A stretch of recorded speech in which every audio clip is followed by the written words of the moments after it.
Good day to everyone. Welcome to my channel, Joe Ibarra TV, Music and Education channel. Good day, my dear students. For today's lesson, I'm going to give you lessons under module number 4, Factors Affecting Climate Change, Module 5, Climate Change, and Module number 6, all about constellations. But before that, I would like to say hello to my friends abroad. Good morning, good afternoon, and good evening. And to all my supportive friends, I would like to say hello to everyone. And I'm going to flash on the screen the following shout outs for your channels. Hello everyone, good day. So before we proceed to our main lesson, I am going to give you the most essential learning competencies. I'm going to read the MELCs for the three modules, module 4, 5, and 6. Number 1, explain how different factors affect the climate of an area. Number 2, describe certain climatic phenomena that occur on a global level. And number 3, the last one, show which constellations may be observed at different times of the year using models. So I'm going to show you, since this is a video lesson, I'm going to show you some video clips. Actually, we have 4 video clips prepared for you to watch, my dear students. And after watching these video clips, try to answer the different tasks. But before I'm going to show you the different video clips, I would like to acknowledge the different channels who owned these video clips. Thank you so much.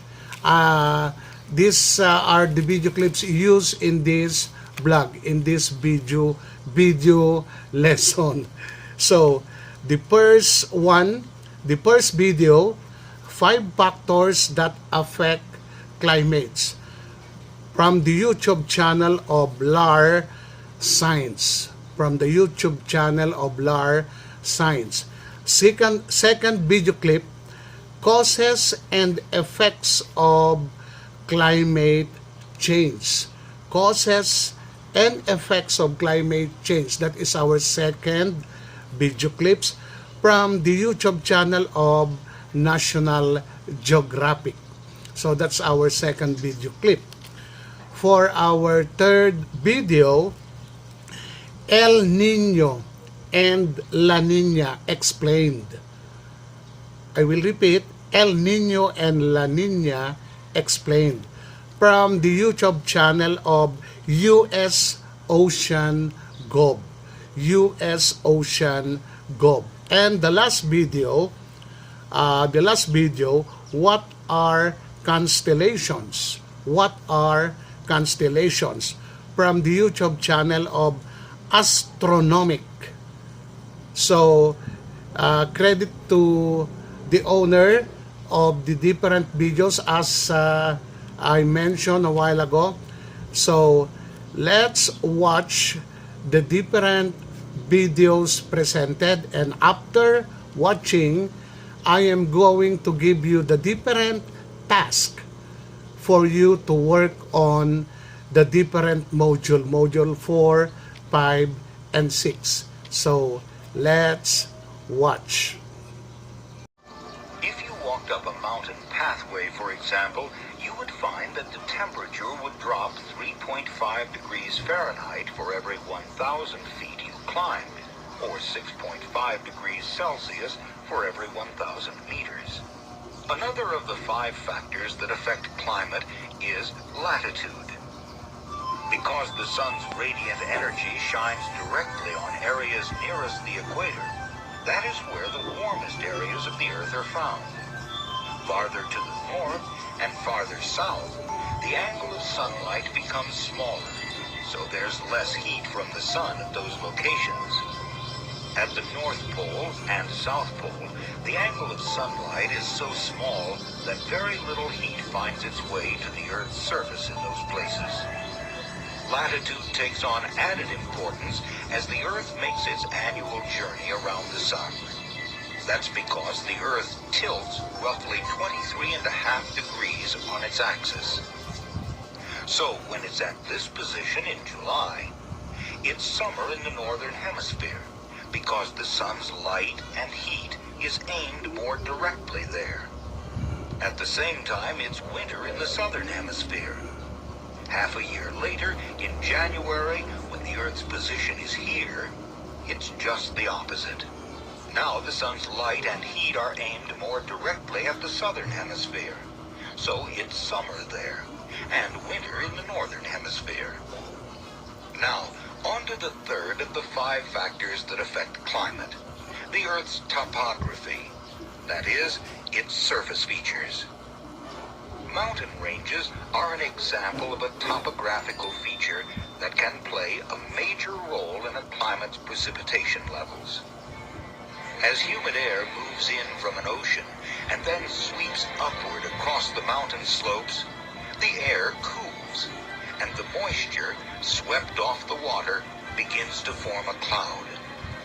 As the tiny water droplets in the cloud come together, they become heavier and then fall to the ground. As the air skims down the other side of the mountain, it heats up and the cloud vanishes. The side of mountains facing away from oceans are often dry. In addition, a so-called rain shadow may stretch more than 100 miles downwind from a mountain range. Rain shadow areas are known for their dry lands and dry air. Oceans and large lakes, the fourth of the 5 factors that affect climate, often moderate what might otherwise be more extreme weather conditions.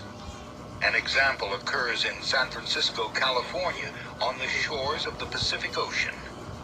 San Francisco and St. Louis, Missouri, a city some 2,000 miles or 3,300 kilometers to the east, lie at about the same latitude, and so get about the same amount of solar energy each year. Yet San Francisco's climate is much less extreme than that of St. Louis. Summers are mild and winters are cool there, while in St. Louis, summers can be blistering hot and winters very cold.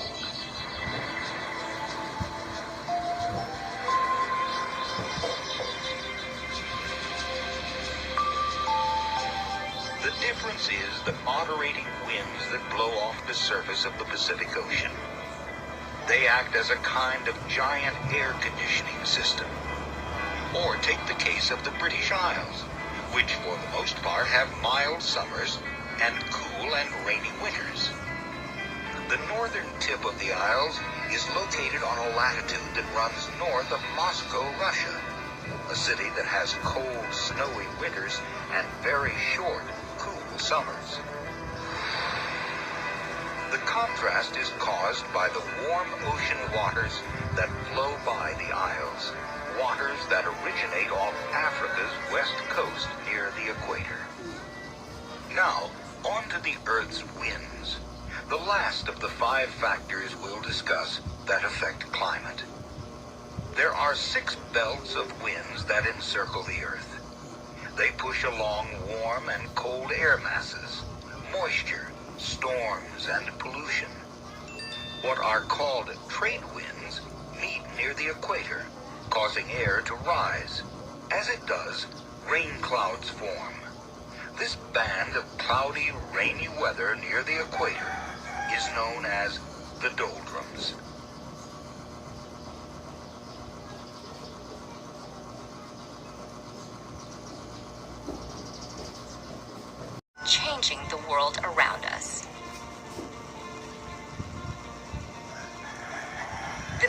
cause is a phenomenon known as the greenhouse effect. Gases in the atmosphere, such as water vapor, carbon dioxide, methane, nitrous oxide, and chlorofluorocarbons, let the sun's light in, but keep some of the heat from escaping, like the glass walls of a greenhouse. The more greenhouse gases in the atmosphere, the more heat gets trapped, strengthening the greenhouse effect and increasing the Earth's temperature. Human activities, like the burning of fossil fuels, have increased the amount of CO2 in the atmosphere by more than a third since the Industrial Revolution. The rapid increase in greenhouse gases in the atmosphere has warmed the planet at an alarming rate. While Earth's climate has fluctuated in the past, atmospheric carbon dioxide hasn't reached today's levels in hundreds of thousands of years. Climate change has consequences for our oceans, our weather, our food sources, and our health. Ice sheets, such as Greenland and Antarctica, are melting. The extra water that was once held in glaciers causes sea levels to rise and spills out of the oceans, flooding coastal regions. Warmer temperatures also make weather more extreme. This means not only more intense major storms, floods, and heavy snowfall, but also longer and more frequent droughts. These changes in weather pose challenges. Growing crops becomes more difficult. The areas where plants and animals can live shift, and water supplies are diminished. In addition to creating new agricultural challenges, climate change can directly affect people's physical health. In urban areas, the warmer atmosphere creates an environment that traps and increases the amount of smog. This is because smog contains ozone particles, which increase rapidly at higher temperatures. Exposure to higher levels of smog can cause health problems such as asthma, heart disease, and lung cancer. While the rapid rate of climate change is caused by humans, humans are also the ones who can combat it. If we work to replace fossil fuels with renewable energy sources like solar and wind, which don't produce greenhouse gas emissions, we might still be able to prevent some of the worst effects of climate change.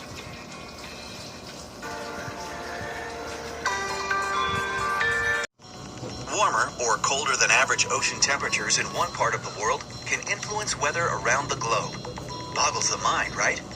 Here's how it works. During normal conditions, trade winds, which blow from east to west, push warm surface waters towards Asia, piling it up in the western Pacific. In some years, though, the trade winds weaken. The warm surface water moves eastward and reduces upwelling of cold water off the coast of South America. Climatologists call this El Nino. Its climate impacts show up mostly in the wintertime over North America. The warmer ocean fuels an intensification and southward shift of the jet stream. This brings flooding to the southern United States and warmer, drier conditions over parts of the Pacific Northwest, northern U.S., and Canada. But eventually, those trade winds pick up again and sometimes become even stronger than normal. When that happens, they blow the warm water back into the western Pacific and restart the upwelling of cool water towards the surface in the eastern Pacific. These strong trade winds are a signature of what is called La Nina, unusually cold conditions in the tropical Pacific that displace the jet stream northward. La Nina can lead to drought in the southern U.S. and cooler temperatures, heavy rains, and flooding in the Pacific Northwest. El Nino and La Nina together are part of a cycle that influences extreme weather and can impact food production, water supply, and even human health, not just in the U.S., but in many parts of the globe.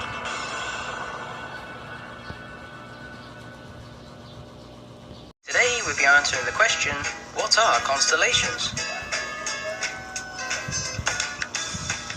Throughout time, people have looked up at the night stars with imagination.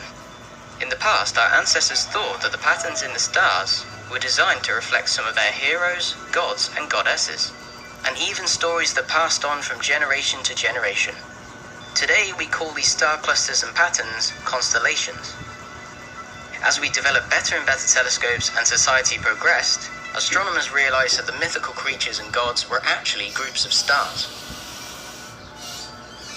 By 1925, the organization called the International Astronomical Union established 88 constellations that would officially be recognized by all astronomers.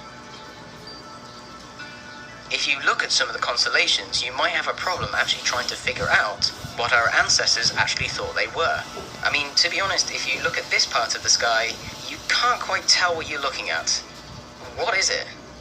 I have no idea. The idea of constellations is a kind of connect the dots concept, even though when you do draw the lines, the shapes don't look anything like the creatures. Constellations are drawn with an imaginary boundary or outline, and this can be used to identify them. Constellations are a group of stars in a particular pattern as seen from Earth. If you went to another planet, for example, you wouldn't actually see the same constellations. In fact, you would actually see a totally different pattern of a group of stars. The stars are actually completely different locations from each other, and if we look at it from a three-dimensional point of view, we can see that some of the stars are nowhere near each other. But seen from Earth or a different perspective, they line up perfectly to show the constellation. It's very similar to a perspective piece of art. From one angle, it can look completely random, but from the right perspective, everything lines up and the picture is created.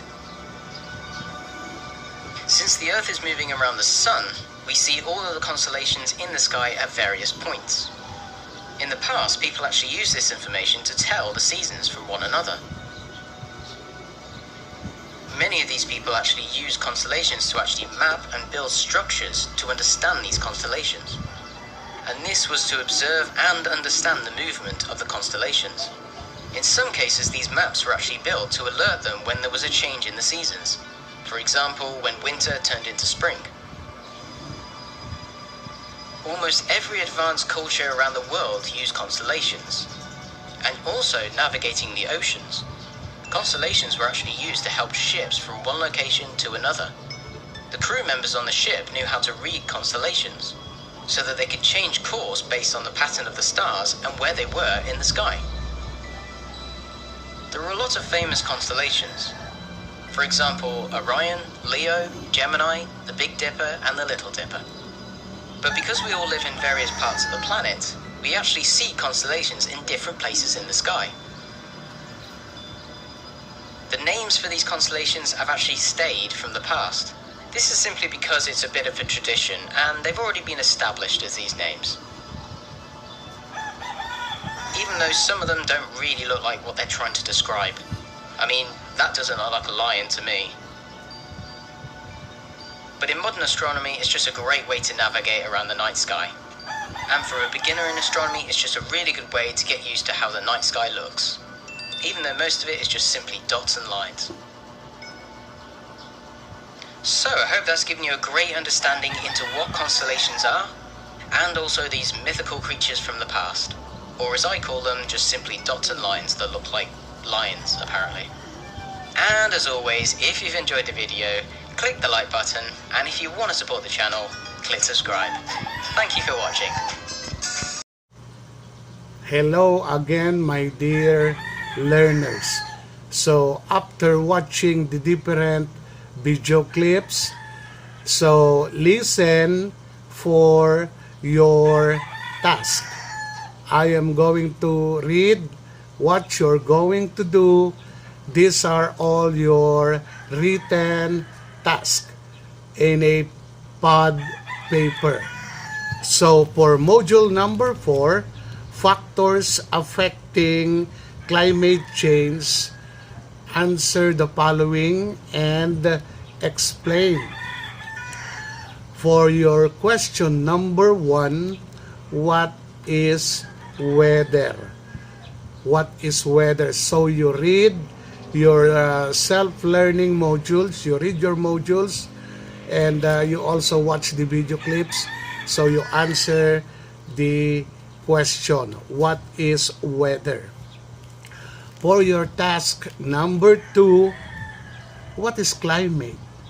Read your module and answer that particular question, what is climate? And for your third task, under module number 4, give the 5 factors affecting climate and explain. So you have just watched the videos. What are the different factors that may affect climate? Try to explain. So that's for your module number 4. That's the plan for your number 4. Now let's proceed to your module number 5, which entitles climate change. Okay, in your video a while ago, and it is also in your module, answer the following. Number 1, what causes and effect of climate change? What causes and effect of climate change? Hayaan nyo lang yung tumitilaok na manok at hindi ko siya mapigil. Okay. So for your second question, what is an El Nino? You have also that in your module, and you have watched that in our video a while ago. Second is, what is El Nino? You have to explain that. And number 3 question, the last one, what is an El Nino? So you have that in your module. Try to read and try to recall the video you have just watched. So that's all for your module number 5. And for the last module, module number 6, constellation, all about constellation. Here's what to do. Answer the following and explain. What are constellations? What are constellations? Pinanood nyo lang kanina yan. And also, read also your modules. And the last question, give 5 characteristics of the stars and explain. Give 5 characteristics of the stars and explain.